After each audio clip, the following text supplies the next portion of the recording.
اور جتنے بھی ساتھی جن سے میری ملاقات ہوئی تو وہ یہاں پہ نہ صرف یتیم اور مستحق بچوں کو اکوموڈیٹ کرتے ہیں، ان کو پڑھاتے ہیں، بلکہ جو بچے آلریڈی دو دو تین تین چار چار بچے ہیں ایک ایک فیملی کے، ان کو بھی یہ کمپلسیٹ کرتے ہیں اور ان کے ساتھ بھی یہ تعاون کرتے ہیں۔ عثمان صاحب، آپ اپنی جو فیکلٹی ہے، جو تدریسی سٹاف ہے، جو ٹیچرز ہیں، ان کی ہائرنگ کیسے کرتے ہیں اور ان کی جو تربیت ہے استعداد کار میں اضافے کے حوالے سے وہ کیسے کی جاتی ہے؟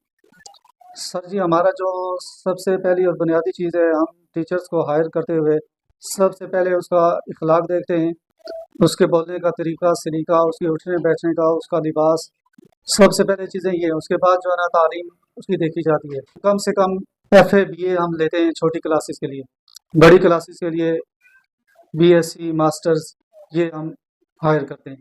آپ کیا سمجھتے ہیں کہ آپ نے گزشتہ 6 سالوں میں جو آپ اپنے گول تھے وہ کس حد تک آپ نے اچیو کیا اور کس حد تک آگے بڑھ رہے ہیں؟ کیا ویژن ہے اور کیا مشن ہے آپ کا؟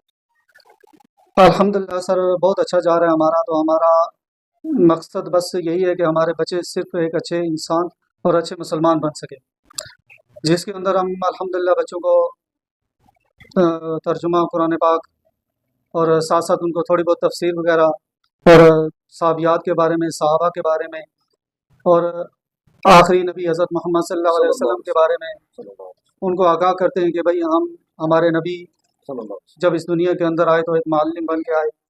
تو وسلم، انما بعثت معلما۔ بالکل الحمدللہ بچوں نے بہت ساری چیزیں یہاں آ کے اسکول میں سیکھی ہیں۔ ہمارے بچوں کو یہاں تک یہ نہیں پتا تھا کہ صحابہ کیا چیز ہوتی ہے، صحابہ کس کو کہتے ہیں، صحابی اور صحابیہ میں فرق کیا ہے۔ یہ چیزیں الحمدللہ بچوں کو ہم نے یہاں سکھائی ہیں، اور یہی چیزیں ہمارا مشن ہے کہ بچوں کو پتہ ہونا چاہیے کہ بھائی ہم دنیا کے اندر ہمارے آنے کا مقصد کیا تھا، اور صحابہ اکرام نے اور حضور صلی اللہ علیہ وسلم نے جو دین ہمیں پہنچایا ہے کیوں پہنچایا ہے، اس دین کو ہم نے آگے لے کے کیسے چلنا اور ہے، اس دین کو یہاں پہنچانے تک کتنی محنتیں، کتنی انہوں نے مشقتیں دیکھی گئی ہیں۔ مشقتیں اور کتنی قربانیاں دی گئی ہیں۔ بلا شبہ یہ بات آپ کی درست ہے کہ ہماری زندگیوں کے اندر دین کا آنا بہت ضروری ہے۔ جب تک ہم دین کو نہیں اوڑھیں گے، ہمارا اوڑھنا بچھوڑنا دین نہیں ہوگا، اسلام نہیں ہوگا، نبی علیہ الصلوۃ والتسلیمات کی شریعت نہیں ہوگی، ہم کبھی بھی آگے نہیں بڑھ سکتے۔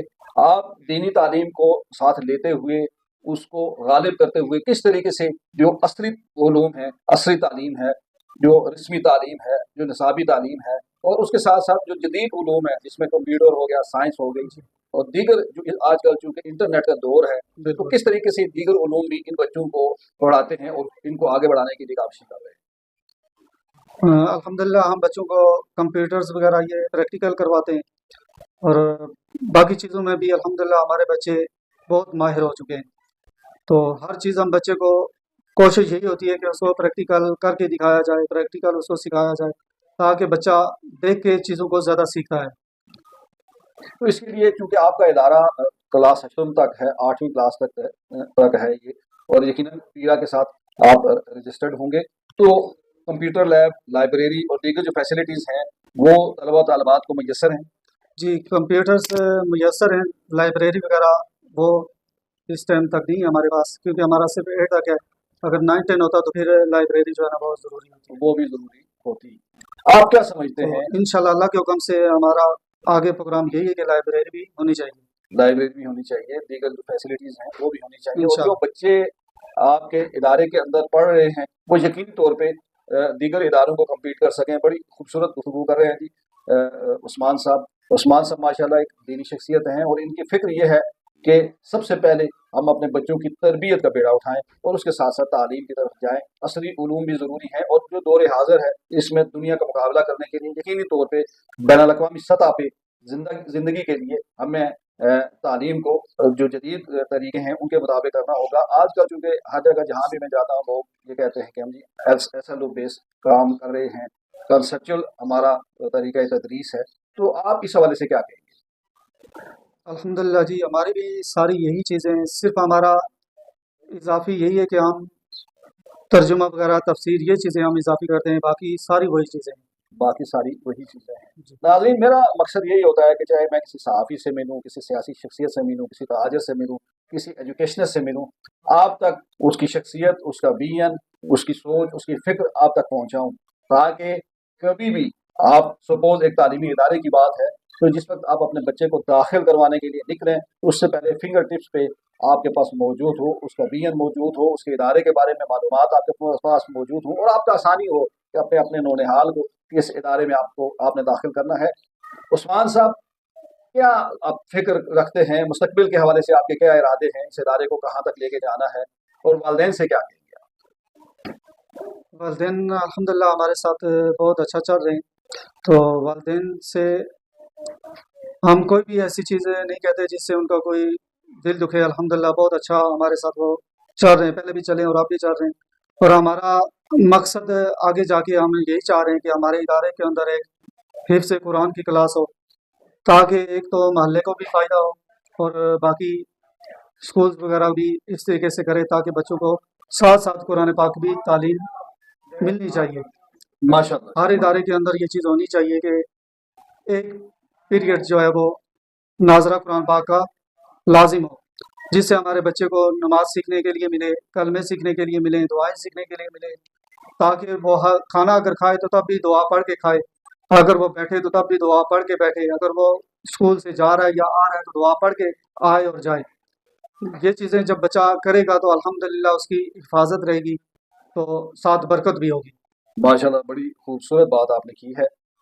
عثمان صاحب، آپ کیا میسج دینا چاہیں گے قوم کو، معاشرے کو، اپنے اسٹوڈنٹس کو، درس و تدریس سے منسلک لوگوں کو، اور پوری قوم کو؟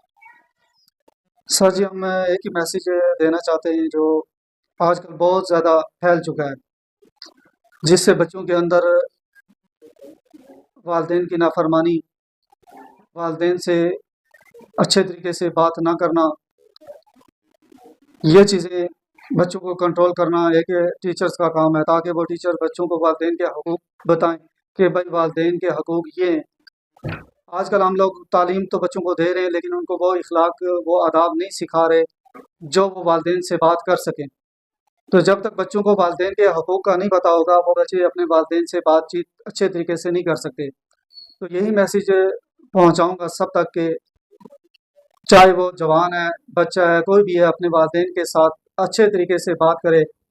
خدا نہ خواستہ آج آپ کے والدین دنیا کے اندر موجود ہیں، کل وہ جب موجود نہیں ہوں گے تو آپ اپنے در و دیوار کو دیکھیں گے کہ بھائی ہمارے والدین کی یہاں سے آوازیں آتی تھی، ہمیں بلایا کرتے تھے۔ وہ دیواریں، آپ کو ان دیواروں سے بھی آوازیں آئیں گی اگر کسی دن آپ کے والدین دنیا کے اندر نہیں ہوئے۔ بالکل ایسا۔ تو اپنے والدین کے پاس بیٹھیں، ان سے بات چیت کریں۔ یہ جو آج کل موبائل آ گئے، سارا دن ہم لوگ موبائلز پہ لگے رہتے ہیں، وقت نہیں دیتے۔ اپنے والدین کو وقت نہیں دیتے۔ والدین بیچارے ایک سائڈ پہ پڑے رہتے ہیں، تو ہم یہی کہتے ہیں کہ اپنے والد صاحب کو ٹی وی لگا کے دے دیں، ان کا وقت پاس ہو جائے گا۔ تو ایسی چیزوں سے وقت پاس نہیں ہوتا جب تک ایک بیٹا اپنے باپ کے پاس جا کے ان سے گفتگو نہ کرے۔ باپ کا دل بڑا ہو جاتا ہے جب بیٹا اپنے باپ سے گفتگو کرتا ہے، ان کے ساتھ منسلک ہوتا ہے، ان سے باتیں کرتا ہے، اپنی چیزوں کو شیئر کرتا ہے۔ اللہ تعالیٰ ہم سب کو اپنے والدین کے ساتھ اچھا سلوک کرنے کی توفیق عطا فرمائے۔ بالکل، یہ تھے ہمارے ساتھ محمد عثمان صاحب، آزان ایجوکیشن سسٹم کے پرنسپل، اس کے اونر، اس کے روح رواں۔ خوبصورت باتیں انہوں نے کی۔ انہوں نے ہر میرے سوال کے جواب میں وہ اسلام ہے، دین ہے اور شریعت کو ریفر کیا۔ بڑی خوبصورت گفتگو کی، اپنے میسج میں بھی، اپنے پیغام کے اندر بھی انہوں نے والدین کے حقوق کی بات کی، انہوں نے اخلاقیات پہ گفتگو کی ہے۔ بالکل ایسے ہی ہے کہ جب تک آپ کی اچھی تربیت کا آغاز نہیں ہوگا، آپ اچھے طالب علم، اچھے مدرس، اچھے معلم، اچھے منتظم اور کسی بھی شعبے کے اندر آپ بہتر انداز میں وہ خدمات سر انجام نہیں دے سکتے۔ پہلے تربیت شروع ہوتی ہے، پھر تعلیم کا سلسلہ شروع ہوتا ہے۔ اللہ رب العزت ان کے ادارے کو کامیابی دے، اور ہمیں حقیقی معنوں میں فروغ تعلیم کے حوالے سے، اس معاشرے کو سدھارنے کے حوالے سے اقدامات کی توفیق دے۔ بہت شکریہ جی عثمان بھائی، تھینک یو ویری مچ۔ انشاءاللہ جلد ملتے ہیں کسی اور شخصیت کے ساتھ، کسی اور ادارے کے اندر، اسی ٹاپک پہ۔ میں تعلیم کے ساتھ ساتھ سیاست اور دیگر جو ہمارے شعبے ہیں ان کے حوالے سے بھی بات کرتا ہوں اس چینل کے اوپر، ان کے ساتھ بھی گفتگو ہوتی ہے، اور اس گفتگو شنید میں یہ ایک کوشش ہوتی ہے کہ معاشرے کے لیے ایک کریٹو کام کیا جائے۔ بہت شکریہ، اللہ نگہبان۔